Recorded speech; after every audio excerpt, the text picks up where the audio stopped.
इसमें हम लोग इस्तेमाल करने वाले हैं फॉर्मेट एज टेबल का। फॉर्मेट एज टेबल में काम क्या होगा कि एक तो डेटा के ऊपर फॉर्मेटिंग लग जाएगा एंड सेकेंड ऑप्शन क्या हो जाएगा कि डेटा आपको साथ ही साथ एक ऑटोमेटिक कैलकुलेशन भी हो जाता है। तो मतलब एक साथ में आप डेटा का चाहे तो दो तरीका से इस्तेमाल कर सकते हैं। एक तो फॉर्मेटिंग हो जाएगा जो कि आपको अलग से कलर फॉर्मेटिंग की जरूरत नहीं पड़ेगा। दूसरा, आपको उस पर ऑटोमेटिक फिल्टर भी अप्लाई हो जाएगा कि जिससे डेटा को आप फिल्टर भी कर सकते हो।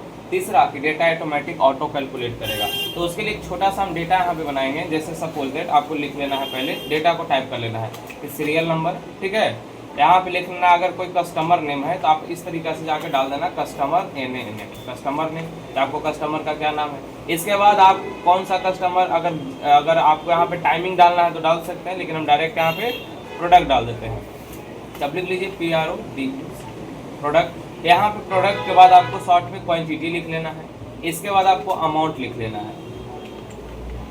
आपको टोटल हल्का सा दूर में रखना है, जो टोटल अमाउंट जोड़ करके आएगा TOTAL। और इसका एक सिंपल सा रूल है, ठीक है। आप इसको थोड़ा सा साइज वैसे आप कम कर लीजिए और इसमें लिखने का कि जैसे सपोज दैट हमें वो सिंगल एंट्री करते हैं कस्टमर नेम, तो कस्टमर नेम में कुछ डाल देंगे जैसे मोहन KUMAR, ठीक है, मोहन कुमार KUMAR, मोहन कुमार। अब देखिए एक लाइन से बाहर हो जाता है तो उसके लिए हम सोल्यूशन आपको बताए हैं, ऊपर में डबल क्लिक। अब पूछ रहा है कि मोहन कौन सा प्रोडक्ट खरीद रहा है, तो सपोज दैट खरीद रहा है MOU माउस खरीद रहा है। अब माउस एक क्वांटिटी है, हम चाहते हैं क्वांटिटी एक किस में आवे जी, पीस में, है ना। तो क्वांटिटी के बाद एक चीज छूट गया, यहाँ पे आपको डालना चाहिए प्राइस। क्या डालना चाहिए, प्राइस। प्राइस छूट गया था। अब यहाँ पे क्या डाल दो, अमाउंट। अब टोटल को थोड़ा सा यहाँ से आगे बढ़ा दो, तो इसको हम कट करके यहाँ पे पेस्ट कर देते हैं, ठीक है। अब सही है। अब सपोज दैट क्वांटिटी है तो हम जहाँ तक थोड़ा सा इसमें फंक्शन अप्लाई कर लेते हैं। जैसे सपोज दैट हम कहीं तक एक सिलेक्शन कर लेंगे और क्वांटिटी चाहते हैं कि ऑटोमेटिक पीस में लिखा जाए, ठीक है, अपने आप पीस लिखाता चल जाए कि इतना पीस इतना पीस। इसके लिए हम लोग कहाँ जाते हैं, सिलेक्शन कैला के बाद कंट्रोल के साथ 1 बटन या जनरल में सबसे लास्ट यहीं आ जाएंगे कस्टम में, और यहाँ से जनरल ऑप्शन जो लिखा हुआ होता है इसको हम लोग रिमूव, फिर से देखिए यहाँ से चल जाना है जनरल फॉर्मेट में, ठीक है। यहाँ पे क्लिक करना है, सबसे लास्ट में आ जाना है। आप यहाँ पे आ जाइएगा, इसी का शॉर्टकट के हम कंट्रोल 1 प्रेस किए थे। अब यहाँ से कस्टम में और जनरल ऑप्शन जो यहाँ पे लिखा हुआ है इसको हटा देना है और एक हच लगाना है और स्पेस देना है और डबल कॉमा के अंदर लिख देना है पीस, डबल कॉमा बंद कर देना है, ठीक है। अब यहाँ से कर देना है आप लोगों को ओके। अब यहाँ से जैसे देखिए कि अगर हम क्वांटिटी 10 लिख रहे हैं तो पीस ऑटोमेटिक अपने आप लिखा जाएगा, लिखा गया। अब प्राइस और अमाउंट में हम चाहते हैं कि इंडिया रुपीज़ का सिंबल लगते चल जाए, किसका, इंडिया रुपीज़ का।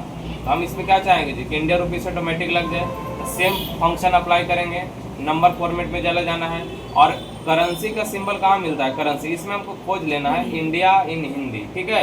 एक अच्छा तरीका से हमारा डेटा बनने के लिए हम इस सारी फंक्शन को इस्तेमाल, तो इंडिया हिंदी लिखा हुआ है ना, इस तरह का से हो गया इंडियन करेंसी। अब यहाँ पे हम लोग प्राइस डालेंगे कि जैसे एक माउस का प्राइस कितना हो गया, तो सपोज दैट हम लिख देते हैं 150 रुपया।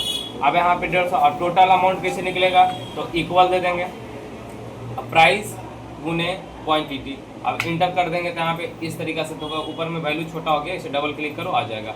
अब ये देखो पॉइंट आ रहा है तो आप पॉइंट का सोल्यूशन कर सकते हैं। सिलेक्शन करने के बाद दोनों को पॉइंट, यहाँ से जो डेसिमल नंबर होता है आप उसको हटा बढ़ा भी सकते हैं, यहाँ से जाके डेसिमल को रिमूव कर सकते हैं, तो डेसिमल नंबर आपका नहीं रहेगा। एक एंट्री कैला के बाद ये दोनों डेटा को ऐसे सेलेक्ट कर लेना है, ठीक है। यहाँ से चले जाना है फॉर्मेट टेबल में और यहाँ से मीडियम टेबल से कोई एक टेबल को उठा लेना है और यहाँ से कर लेना है ओके। तो ऊपर में जो छोटा छोटा सा कॉलम है इसको हम लोग फिल्टर बोलते हैं, क्या बोलते हैं, फिल्टर। अब ये टोटल निकालना है, इक्वल SUM सम, टोटल अब निकालना है।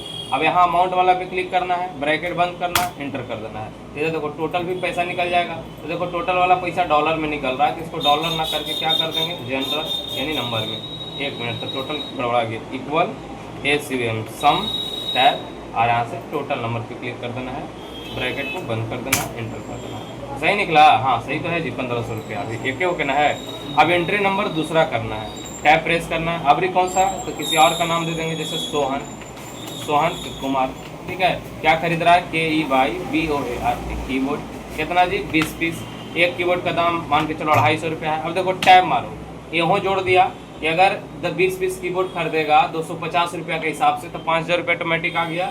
और यहाँ पे कि अभी तक जो दोनों सामान बेचा उसका टोटल रेट कितना हो गया, तो 6500 रुपया। इसी तरीक़ा से फिर हम लोग एंट्री नंबर तीसरा जा रहे हैं, है ना। अब फिर ले लेते हैं जैसे RANZEET रंजीत KUMAR रंजीत कुमार। और सपोज फिर से माउस से खरीद रहा है, फिर 10 पीस खरीद रहा है 150 रुपये के रेट से। तो देखो अभी हम लोग फिर से 1500 रुपये का माउस बेचते हैं, आप टोटल कितना का सामान बेचती हैं 8000 का। इसी तरीक़ा से हम लोग फिर से चौथा नंबर एंट्री करेंगे और यहाँ पे लिख देंगे मनोज KUMAR मनोज कुमार। अच्छा मान के चलो फिर से माउस से ले जा रहा है, अभी ले जा रहा है 20 पीस 150 के रेट से, टैब मार्किंग हो गया। अच्छा अब हमको इसी तरीक़ा से सब सामान एंट्री होते जाएगा। अब लास्ट में पता करना है कि हम अभी तक माउस कितना बेचे हैं। तो देखिए यहाँ पे ऊपर में प्रोडक्ट में जाना है और फिल्टर होगा, फिल्टर पे आपको क्लिक कर लेना है, ऑल पर से टिक हटा के किस पे खाली टिक लगा देना है, माउस पे, और ओके करो तो सिर्फ आपको माउस वाला डेटा दिखाएगा। किसका डेटा दिखाएगा? सिर्फ और सिर्फ ये माउस का डेटा है कि हमारे पास कितना पीस माउस के। आप माउस जोड़ सकते हैं, एक जगह इक्वल सम करके इसका नीचे भी जोड़ सकते हैं, इधर अमाउंट भी जोड़ सकते हैं कि माउस कितना का है। और इसी टोटल डेटा शो करना है, तो इस पर क्लिक करके ऑल पे टिक लगा के यहाँ से ओके कर देना है, तो आपका सारा डेटा। तो कम से कम इस तरीका का डेटा आप कम से कम 50 को बनाएं, तो आपको कुछ प्रैक्टिकल अच्छा हो जाएगा। बाकी हम लोग नेक्स्ट क्लास में एक नए डेटा के बारे में सीखेंगे।